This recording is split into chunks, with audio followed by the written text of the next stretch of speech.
ಈ ಥರ ಬೋಸ್ನ ನಾವು ಹೇರ್ ಕ್ಲಿಪ್ಗೆ ಇಲ್ಲ ಡ್ರೆಸ್ಸಸ್ಗೆ ಹಾಕ್ಬೋದು. ಸೊ ಇದನ್ನು ಈಸಿಯಾಗಿ ಯಾವ ಥರ ಸ್ಟಿಚ್ ಮಾಡೋದು ಅಂತ ಇವತ್ತು ನಾನು ವಿಡಿಯೋಲಿ ಹೇಳ್ತೀನಿ. ಇದೇ ಥರ ರೆಗ್ಯುಲರ್ ಆಗಿ ನಿಮಗೂ ಸ್ವಿಂಗ್ ಟಿಪ್ಸ್ ಬೇಕು ಅಂದರೆ ನಮ್ಮ ಚಾನಲ್ನ ಫಾಲೋ ಮಾಡಿ. ಫಸ್ಟ್ ನಾವು ಫ್ಯಾಬ್ರಿಕ್ ತಗೊಳ್ಬೇಕು. 20 ಇಂಚಸ್ ಈ ಕಡೆ ವಿಡ್ತ್ ವೈಸ್ ತಗೊಳ್ಳಿ, ಲೆಂತ್ ವೈಸ್ 5 ಇಂಚಸ್. 20/5 ಇಂಚಸ್ ಫ್ಯಾಬ್ರಿಕ್ನ ಈ ಕಡೆ ಫೋಲ್ಡ್ ಮಾಡಿಕೊಂಡು ವಿ ಶೇಪಲ್ಲಿ ಸ್ಟಿಚ್ ಮಾಡಬೇಕು. ಸೊ ಇಲ್ಲಿಂದ ಸ್ಟಾರ್ಟ್ ಈ ಸೆಂಟರ್ ಒಂದು ಸ್ವಲ್ಪ ಗ್ಯಾಪ್ ಬಿಟ್ಬಿಟ್ಟು ಸ್ಟಿಚ್ ಮಾಡ್ಕೊಳ್ಬೇಕು.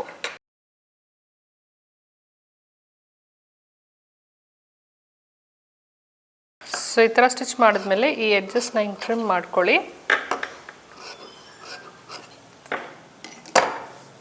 ಹಿಂಗೆ ಟ್ರಿಮ್ ಮಾಡಿಕೊಂಡು ಇದನ್ನು ಉಲ್ಟಾ ಮಾಡಬೇಕು.